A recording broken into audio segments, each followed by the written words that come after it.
Hi, my name is Nikki Sherrill Wyatt.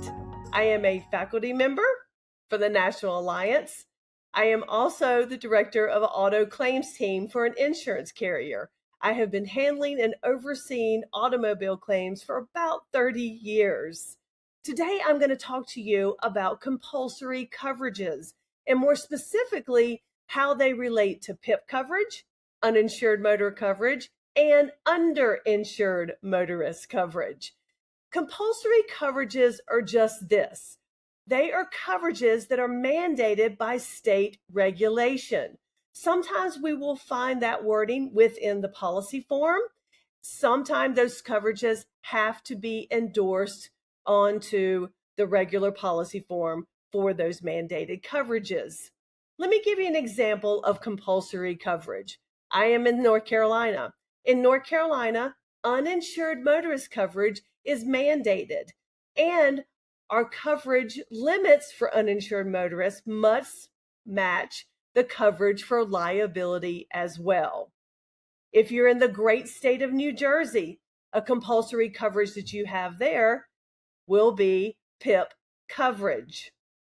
Now, as insurance professionals, we know some coverages are mandated, some coverages are optional, some coverages are automatically offered by the state but can be rejected by your clients, regardless if coverage is mandated, optional, or can be rejected. As insurance professionals, it's our responsibility to educate ourselves on these coverages so we can better inform our clients as to what the coverages are, why they need those coverages, and why they need certain limits on those coverages as well. Let's first talk about PIP. So what is PIP? PIP is a no-fault coverage, meaning it doesn't matter if your client is at fault or not at fault. PIP coverage can apply. States will mandate PIP coverage. They do that in the no-fault states, so that way your client can rely on their coverages and not have to rely on a third party's insurance carrier to cover their bills. PIP coverage is kind of that health insurance in the automobile coverage world. It will cover medical bills for your clients. If your policyholders and the passengers in their vehicles sustain injury because of an automobile accident, PIP will pay those bills.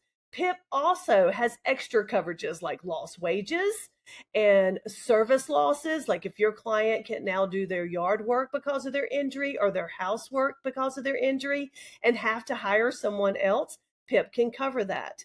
There's also survivor economic loss coverage that can be with PIP. There's other coverages as well. As you're writing that PIP coverage, you need to make sure you understand what that coverage is and what the policy forms actually cover, and you do that by reading your policy forms. Now, your client may say to you, listen, I have health insurance. I don't need PIP coverage, or if it's a mandated coverage, they'll say, I don't need higher limits on PIP. Well, that is a great argument. However, health insurance may not cover everything. There are deductibles that have to be paid, percentages of those medical bills that may not be paid by the health insurance carrier.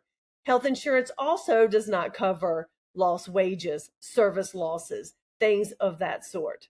So again, these are some things that you can talk to your clients about as to what they need when they buy the PIP, how much coverage they need, what's covered, and why it may be mandated by your state if it is mandated. All right, let's talk about coverage, uninsured motorist coverage. What is that? That is when the at-fault party does not have coverage on their vehicle.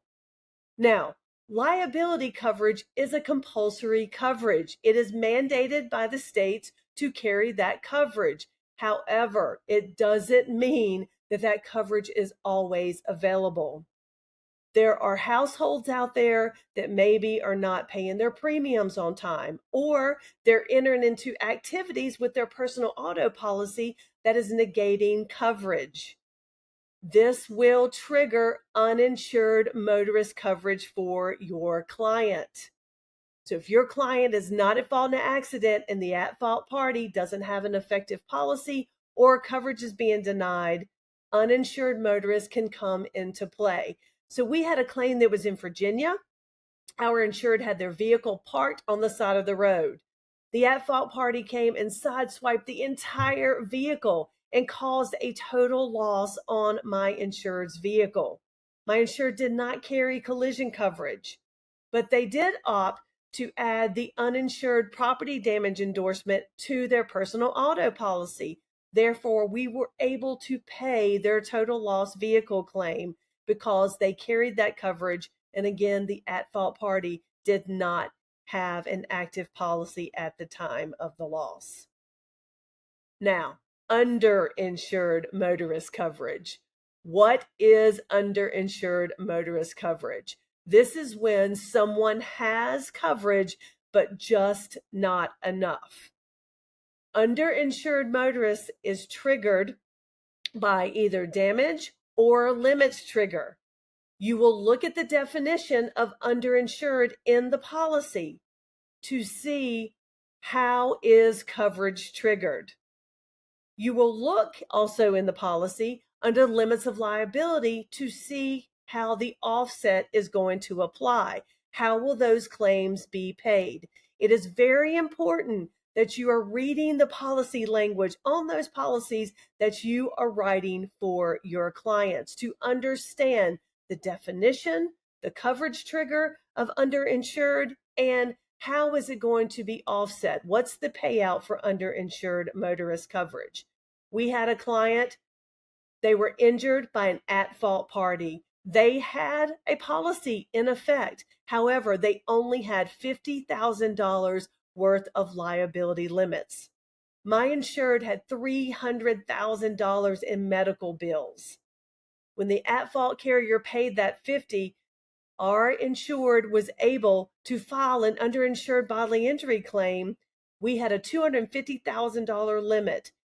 They were able to take care of their medical bills. Can you see how if that coverage is not there, whether it's under PIP, uninsured motorist, or underinsured motorist, the stress it can put on your clients, the anxiety it can put on your clients, the financial devastation they could have in their household because they did not have the proper coverages. Again, as insurance professionals, it is your responsibility to understand these coverages, what your states offer, and how you should write that coverage and encourage your clients to have the proper coverage. If you need to understand what is covered and what is required in your state, you can simply visit your Department or Bureau of Insurance website, and that will give you that information. Thank you guys so much for your time.